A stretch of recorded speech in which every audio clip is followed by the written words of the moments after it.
güneş doğduysa artık şeytanların saklanma zamanıdır. Elhamdülillah Hüdapar'ımızın güneşi doğdu. Elhamdülillah İslam alemi sevinsin. İslam alemi bayram etsin. Kuşkudan cemle murahvel aserim dağları mergane geçare ahemdir dağları. Bismillahirrahmanirrahim.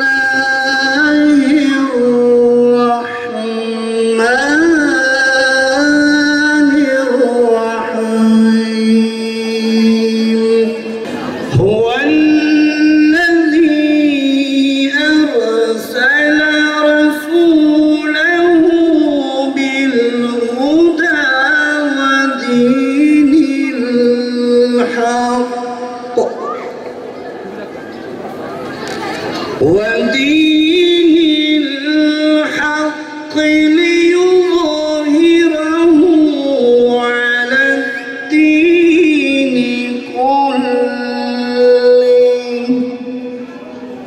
وكفى بالله شهيدا.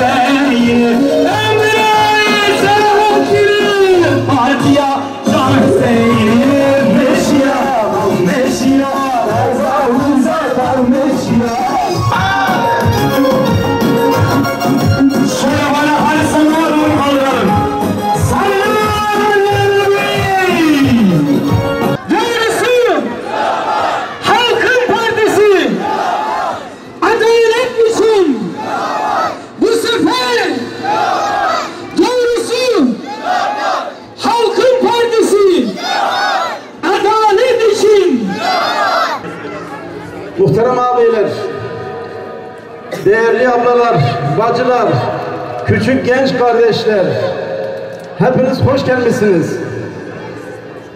Ya eyyuhel ihveti ve ahevati, ci'tum bi hayr, ahlen ve sehlen, İdin mübarekun inşallah. Geli kuşku bira, biraz tez duhazım, Türkçe söyleyeyim. İlkin bir 5 dakika Kürtçe konuşacağım. Müsaadenizle inşallah daha sonra Türkçe konuşmama devam edeceğim. Bizim için şu dil araçtır. Asla amaç olmayacaktır. Zira Allah Azze ve Celle biz insanları fevç fevç, bölük bölük yarattık. لِتَعَارَفُوا birbirleriyle anlaşsınlar diye. Dolayısıyla anlaşmak için şu güzide davayı halkımıza anlatmak için inşallah biz bu dilleri araç bileceğiz. Amaç bilmeyeceğiz. Geli kuşku bira. Malum Hüdapar 2012 dmaha kanuni yani dmaha aralığı hat ava kirin. Duhab hilbijartin derbas kir. Hilbijartina mahalli o hilbijartina meclisi. براستی Hüdapar لنه باجارا كتبوه البجارتني ودوه البجارتني ده Hüdapar لجيناجي بارتيا دويمين لجيناجي بو بارتيا سيمين لبلي دوه البجارتني Hüdapar لحشته ويك باجاري لتمام قضاء لتمام محلا لتمام قنداوي تيقف البجارتني Hani dibêjin gelo Hüdapar işkêlê derket. Ev dava çiye. Li Edena, li vê meydanê em îlan dikin. Dava Hüdaparê dava Hazretî Ademê. Dava Hüdaparê dava Hazretî Şîdê. Dava Hüdaparê dava Hazretî Musayê. Dava Hüdaparê dava Hazretî İsa'yê. Dava Hüdaparê dava Hazretî Muhammed Mustafa'yê. Dava Hüdaparê, dava Hulefâ-i Raşidîne, dava Hüdaparê, dava Hüseyin-i Kerbelâye, dava Hüdaparê, dava Şeyh Said Palu'ye, dava Hüdapar'e, dava Üstad Bediüzzaman Said Nursi'ye, dava Hüdapar'e, dava Halk-ı Adana'ya, dava Hüdapar'e, dava Halk-ı Muşi'ye, dava Hüdapar'e, dava Halk-ı Merdin'e, Serte'ye, Bitlis'e, Van'e, Diyarbakır'e, Ruha'ya, dava Hüdapar'e, dava tamamı bajarı Türkiye'ye, belki dava Hüdapar'e, dava tamamı devleti İslamiye. Gelin bu hür davaya, gelin bu Hüdapar'a, gelin şu seçimde hep beraber bu davayı elden ele, gönülden gönüle ulaştıralım ve yakın zamanda inşallah göreceğiz ki bu dava memleketleri aşmış, belki de ülkeleri aşmış, belki de şu an İslam coğrafyasının bir arayış içerisinde olduğu, belki de şu an şu davayı beklediği bir durumda siz de bu davanın onlara umut olması için, onlara yetişebilmesi için siz de bir nefer olun. Şunu şuradan ilan ediyoruz. Burada bu meydanda ilan ediyoruz ki Hüdapar geleceğin partisidir. Programıyla İslam'ı ölçü alan bir parti, ülkemizin %95'i madem ki Müslümansa, Hüdapar diyor ki mecliste çıkan kanunlar, şu an yürürlükte olan kanunlar şu halkımızın inancına göre olması lazım. Şu halkımızın örfüne göre olması lazım. Yoksa siz İsviçre'den, Fransa'dan, İsveç'ten almış olduğunuz kanunlar işte 100 yamalı bir bohça gibi ki artık yama da tutmuyor.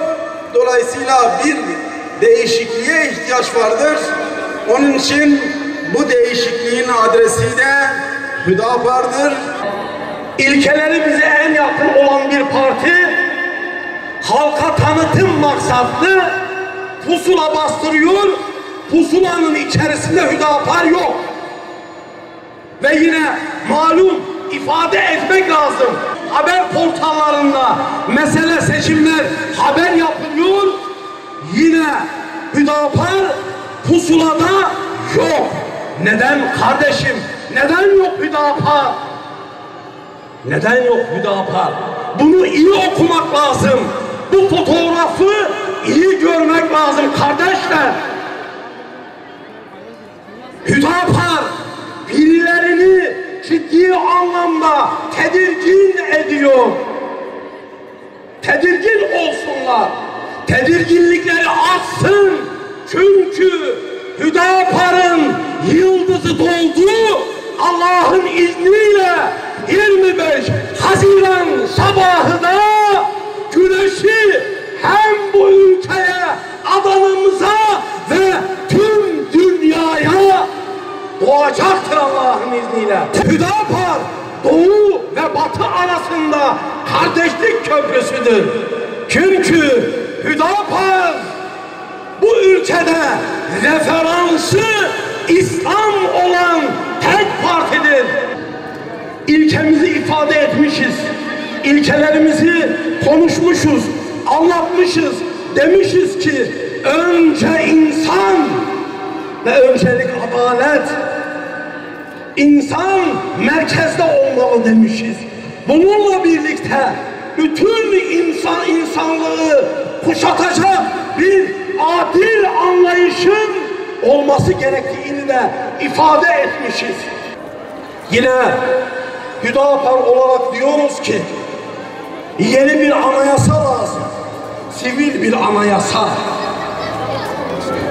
Bütün inançlara saygılı ama özelde halkının %99'unun Müslüman olduğu bir ülkede İslami esaslara ve inançlara illaki uygun ve saygılı sivil bir anayasanın ortaya çıkarılması noktasında Hüdapar elinden geleni yapacaktır Allah'ın izniyle.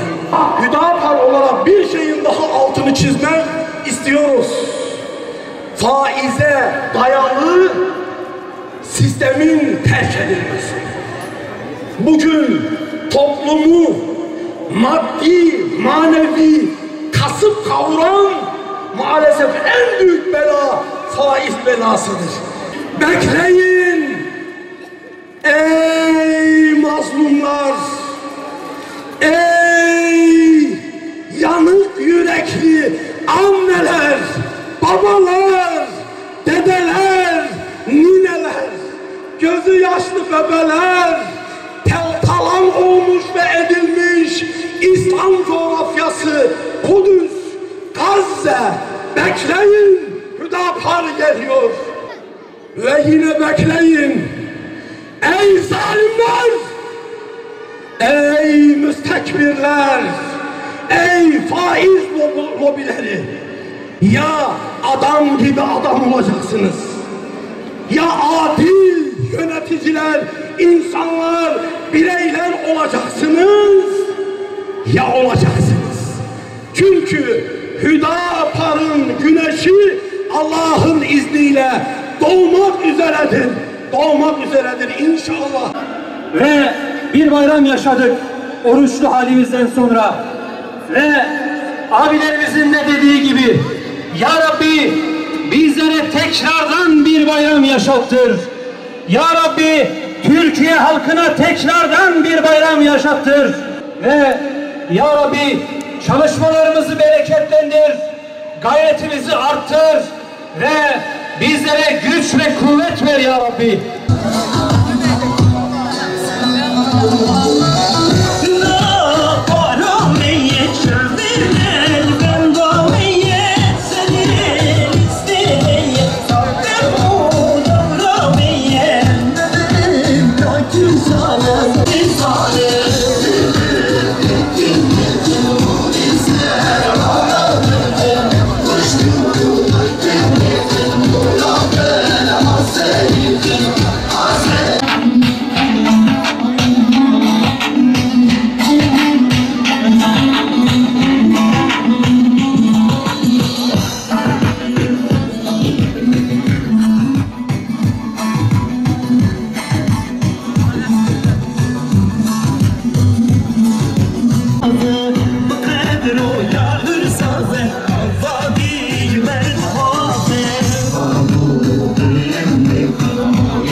خشكو ضل كملي خلمو راقل عسير